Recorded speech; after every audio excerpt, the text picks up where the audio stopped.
Olá, hoje nós vamos apresentar um método de resolução de sistemas lineares. No caso, o nosso método é o Gauss-Seidel. No caso, ele vai ser apresentado por mim, Rafael, e pelo meu colega Samuel. Boa noite a todos. Tá. Contextualizando um pouco, quem formou esse método, criou esse método, foram dois matemáticos alemães, no caso, Carl Gauss e o Philipp Seidel, que formaram esse método. Ele é bem útil, no caso, quando a gente vai estudar um pouco da cúpula geodésica. Quando você vai estudar a resistência, quando você vai calcular a resistência dessa cúpula, ela gera um sistema linear gigante. Então, para você resolver na mão, seria meio que, não impossível, mas seria demorado. No caso, eles criaram um método que ele é iterativo e ele é o mais rápido possível. No caso aqui, a gente tem um sistema linear n por n. No caso, aqui a gente tem as constantes e as variáveis. Nos casos, nossas constantes são o A11, A12, todas as constantes que são a matriz A. E nós temos as nossas variáveis x1, x2, x3 até xn, que no caso elas estão em todas as linhas. E no sistema linear, o valor de x1 na primeira linha é o mesmo valor de x1 na segunda linha, para todos. Ele tem que satisfazer essa condição. No caso, o nosso método de resolução do sistema de Gauss-Seidel, ele utiliza que você isola a nossa variável da diagonal principal. Então você vai isolar na primeira linha o x1, que ele vai ficar igual a b1, que já estava do outro lado, que é igual, menos todo o resto da equação, no caso A12, x2, tudo isso dividido pela constante que multiplica o nosso x1, que no caso é A11, e assim por diante. Sempre vai ser a constante da diagonal principal que vai dividir todos os elementos do resto da equação. Esse é o método de Gauss-Seidel. E ele utiliza o diferencial dele para o do Jacobi, é que quando você faz a iteração dele, no primeiro você usa o chute inicial. No caso, como sempre, geralmente é usado os valores zero para o chute inicial, aqui a gente teria que no x1, na iteração 1, que no caso nosso caso seria zero, na iteração 1, seria b1 menos a12 x2 vezes a12 vezes zero mais o resto da equação. Na segunda linha, você já vai ter o valor atualizado. Você já vai usar o valor de x1 que você conseguiu na primeira linha. E assim por diante.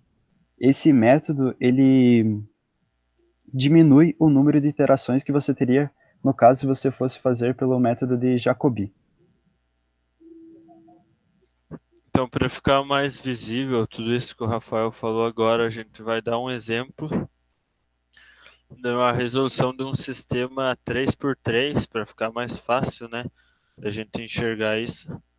Claro que o propósito desse método é resolver sistemas lineares gigantes, mas para ficar mais fácil de a gente entender, vamos utilizar um, um exemplo aqui 3x3 com o critério de parada do erro menor do que 10 a menos 2.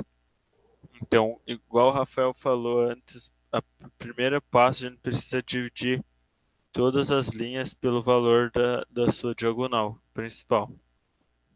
No caso da primeira linha, a gente dividiu todos os valores por 5. Na segunda linha, a gente dividiu todos os valores por 4. E na última linha, a gente dividiu por 6. Resultou nesse outro sistema aqui embaixo com esses valores.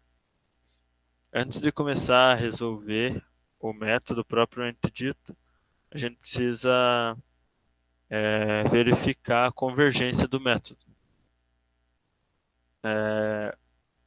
A primeira maneira de verificar essa convergência é olhando se a matriz, se esse sistema, ele é estritamente diagonal dominante. Ou seja, o que quer dizer isso? Que todos os valores da diagonal principal precisam ser maiores do que os outros valores da linha.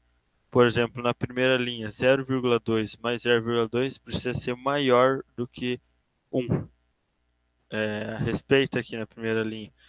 Porém, na segunda e na terceira, se somarmos os valores de 0,5 e 0,75 mais 0,25, elas não são menor do que 1 da diagonal principal, elas são iguais.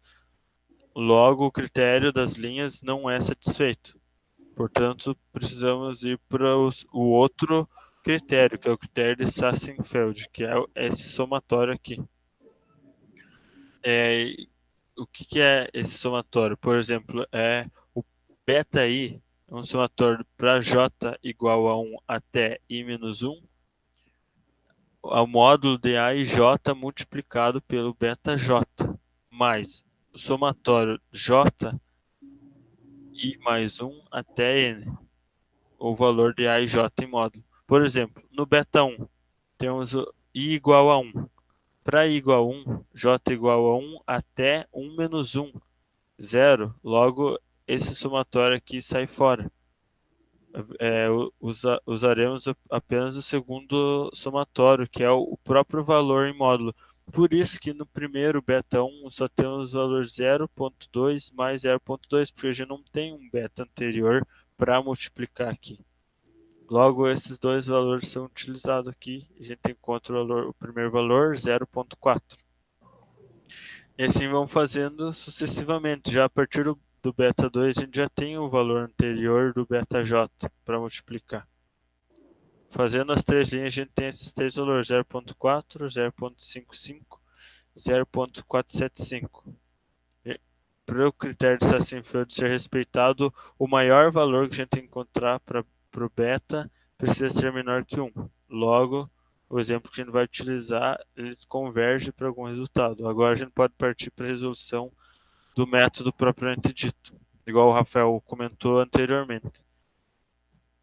A gente tem esse sistema linear aqui a ser resolvido. Para começar a resolver ele, a gente precisa partir de um chute inicial. Normalmente é utilizado uma matriz nula, que é a mais fácil de ser calculada. Logo, para a primeira iteração, a gente tem 0,2 vezes 0 menos 0,2 vezes 0 mais 1. Logo, o primeiro valor de x1 é igual a 1. Agora, indo para x2, a gente tem 0,75 vezes x1. É aqui que entra o diferencial do método do Gauss-Seidel em relação ao Jacobi. Esse x1 a gente já utiliza o da iteração anterior, igual a 1, para calcular. Logo, a gente pode verificar aqui, aqui depois da igualdade, 0,75 vezes 1 e não vezes 0. Como a gente não tem o valor de x3, eu utilizo do chute inicial, que é 0. Logo, a gente tem que para x2 o valor de 0,75. E da mesma maneira, fazemos para x3. Aqui tem uma tabela com os valores das próximas iterações até a quarta iteração, que é onde satisfaz o nosso critério de parada. Para verificar quando que o critério de parada é satisfeito, a gente utiliza a norma infinita. Logo, para realizar a norma infinita, essa divisão aqui embaixo, a iteração, a gente vê que a quarta iteração menos a terceira iteração gera esses valores do erro. E como a norma infinita ela pega o maior valor deles, temos aqui que o maior valor é 0,74. Logo, substituímos ali embaixo por 0,74. Na quarta iteração, o maior valor que a gente tem é 1,0016. Logo, substituímos aqui embaixo. Portanto, temos que 0,0074 é menor que 10 a menos 2, que é o nosso critério de parada. Portanto, a gente pode parar o nosso método iterativo, verificar que esses valores encontrados na quarta coluna aqui, na quarta iteração, são os valores de x1, x2 e x3 que a gente procura. E aí, o método de Gauss-Seidel é isso, e essas são as referências que a gente utilizou para estar resolvendo esse trabalho. E é isso. Tchau.